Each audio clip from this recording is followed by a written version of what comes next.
Bibigyan natin ng diin. Una, ang dasal at panalangin. Pangalawa, yung focus na kailangan natin. Si Jesus ay umahon sa burol para manalangin. Ibig sabihin, ang Panginoong Jesus mismo nagdarasal. Ang Panginoong Jesus mismo nagbibigay ng halimbawa sa atin na kailangan ng dasal. Kaya nga po, matatagpuan po natin sa mga ebanghelyo ang mga pagkakataon na si Jesus ay nagdarasal. Halimbawa po, alam niyo po ba na nung piliin ni Jesus ang 12 apostol, nagdasal muna siya. Kinabukasan, pinili niya ang kanyang mga apostol. So ano pong ibig sabihin nun? Any major decision na gagawin natin sa buhay natin, my dear brothers and sisters in the Lord, magdasal ka muna. Pag walang dasal, probability, nasa side ka ng mali. Nang si Jesus ay tinukso ng mga demonyo doon sa disyerto. Lahat ng klase ng panunukso ginawa ng demonyo. And Jesus prayed na wala ang tukso, natalo ang demonyo just because of prayer. Amen. Ganun din po, nung si Jesus ay umakyat sa halamanan ng Gethsemane, Jesus was praying. Napaka-intense nung panalangin ng Panginoon. Sabi ni Jesus, Ama, kung maaalis mo lang sa akin ang pagsubok na ito. Subalit, mangyari nawa ang kalooban mo.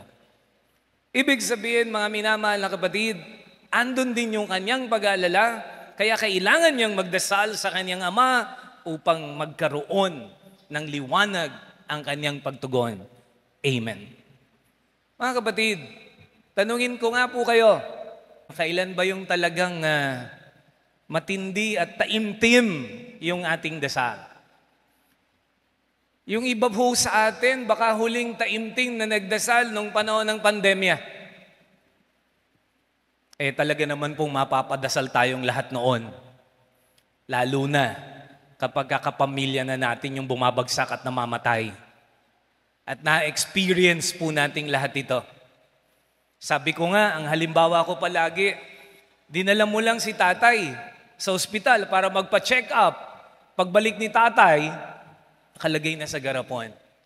Pag malas-malas, ito pa po yung isang kwento. Ito naman po yung nanay ninyo. Bakit hindi ka mapapadasal ng taimtim?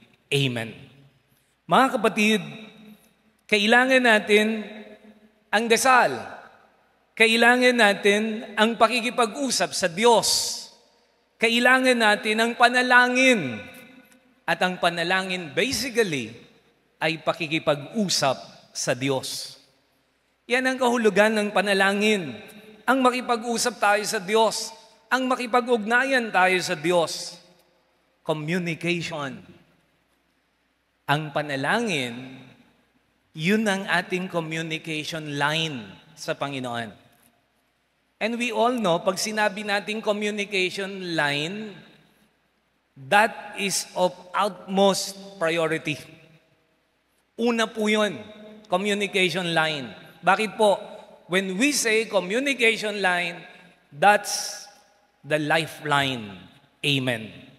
Subukan niyo po, to any organization, pag walang communication line, sabog ho yan. Pero wag na po tayong lalayo, sa pamilya na lang.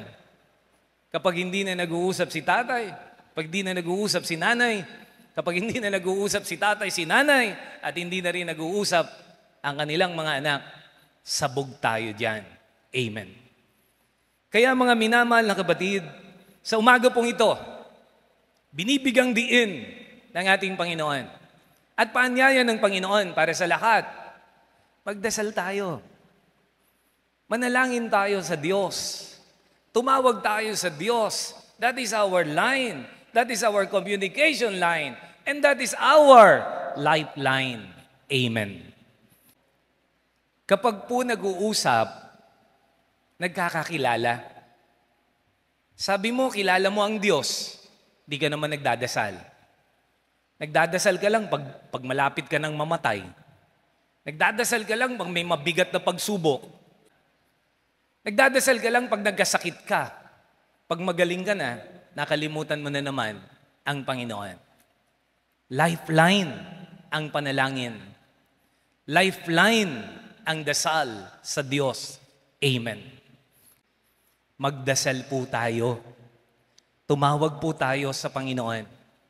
That is our lifeline, our communication line with the Lord. Amen. Kapag nag-uusap, nakikilala mo. Kaya mo nga, papakasalan mo yung pinakasalan mo eh. Dahil nakilala mo.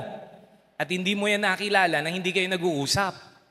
Nakilala mo siya sapagkat nag-uusap kayo. At dahil sa inyong pag-uusap, sapat na yung nakilala mo sa Kanya para itaya mo yung buhay mo para sa Kanya at nag-decide kayo magpakasal at mabuhay mag-asawa at bumuo ng pamilya. Dahil kilala mo. Pangalawa na titingnan po natin sa umagang ito, si Jesus ay lumakad sa tubig. Of course, yung mga disciples nung makita ito ay natakot. Si Pedro ang unang nagsalita. At ang sabi ni Pedro, Panginoon, ikaw po ba yan?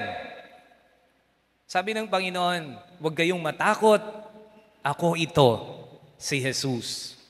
Sabi ni Pedro, kung ikaw nga si Jesus, papuntahin mo ako diyan.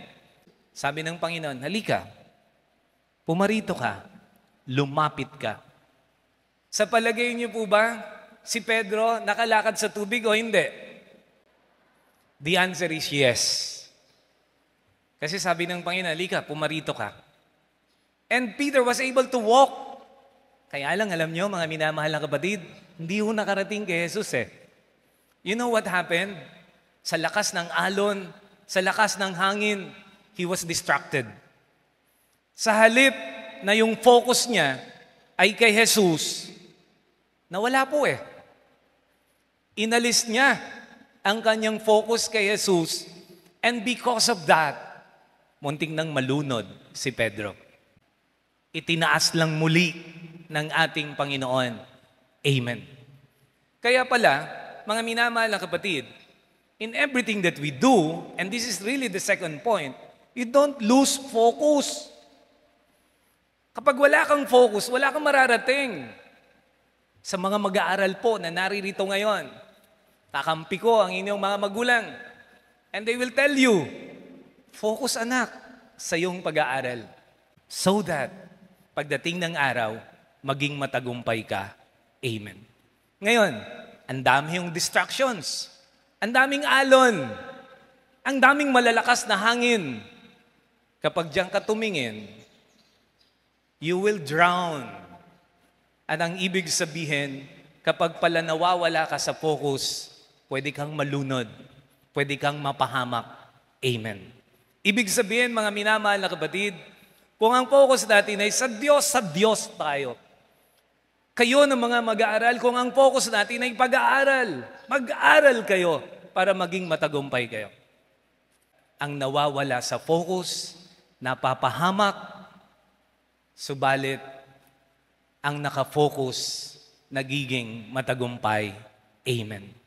And dear friends, brothers and sisters in the Lord, para pala hindi ka mawala sa focus, mga tatay, mga nanay, para hindi kayo mawala sa focus, mga anak, para hindi tayo mawawala sa focus, ang kailangan pala ay ang pagdarasal. Amen. Kapag nagdarasal tayo, hindi tayo mawawala sa focus. Kasi yun ang maglalapit sa atin sa Panginoon. At yung paglapit natin sa Panginoon, yun ang ating magiging gabay para sa ating tagumpay. Amen. Dear friends, brothers and sisters in the Lord, sa araw pong ito, ang paalala sa atin ng Panginoon, ang manalangin, ang magdasal, ang lumapit sa Diyos, upang hindi tayo mawala sa focus. Amen. Pag nawala ka sa focus, just like Saint Peter, pwede kang malunod. Subalit salamat sa Diyos, sapagat ang Diyos nakahanda palagi abutin ang ating mga kamay. Amen.